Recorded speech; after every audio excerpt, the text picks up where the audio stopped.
তো কিছুদিন আগে আমার একটি গাড়ি কাদার মধ্যে চাক্কা আটকে গিয়েছিল।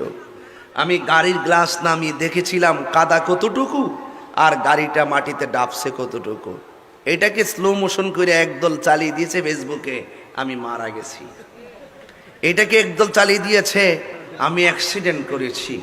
এটাকে একদল চালিয়ে দিয়েছে আমি না ফেরার দেশে চলে গিয়েছি।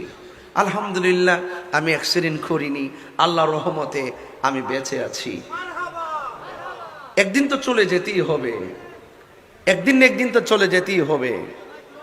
আমি এই না ফেরার দেশে চলে যাওয়ার ঘটনাটি যখন ফেসবুকে এসেছে আমি দেখেছি কতগুলা ভালোবাসার মানুষ আমাকে ফোন দিয়েছে, আমাদের পরিবারে ফোন দিয়েছে, আমাদের সহপাঠী কিবরিয়া সাহেব সহ আমাদের সহযোদ্ধা যারা তাদেরকে ফোন দিয়েছে যে আমি দুনিয়াতে আছি কিনা।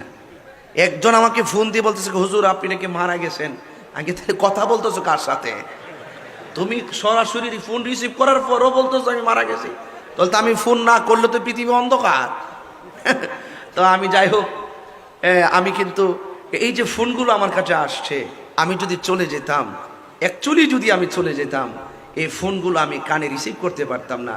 আমি বুঝতে পারতাম না যে কত মানুষ কতভাবে ফোন দেয় মানুষ মারা গেলে, কতভাবে যে খোঁজ খবর নেয়। এটাও একটা প্রত্যেকটা মানুষের ভালোবাসাকে আমি নিরন্তর আমার পক্ষ থেকে রিপিট ভালোবাসা জ্ঞাপন করছি। আসলেই শেষ কথা একটাই, মানুষ মানুষের জন্য। কথা বলেন ঠিক কিনা?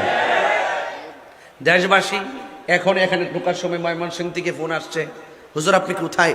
আমি বলছি আমি মাহফিলের রাঙ্গনিয়া ঢুকতেছি। আচ্ছা ঠিক আছে হুজুর, আলহামদুলিল্লাহ। হুজুর ঠিক আছে রাইখা দিই। আমি বুঝতে পারছি যে সে কণ্ঠটা শোনার পরে সে যা খবর পেয়েছিলেন তার মনে হয় একটু সাহস এসেছে। যাই হোক, সব কিছু মিলে আমি সহ আপনারা যারা আছেন সবাইকে যেন আল্লাহ পাক রোড গার্ডের অ্যাক্সিডেন্ট থেকে যেন বাঁচিয়ে রাখে এবং সকলকে যেন ইমানি হায়াত দান করে।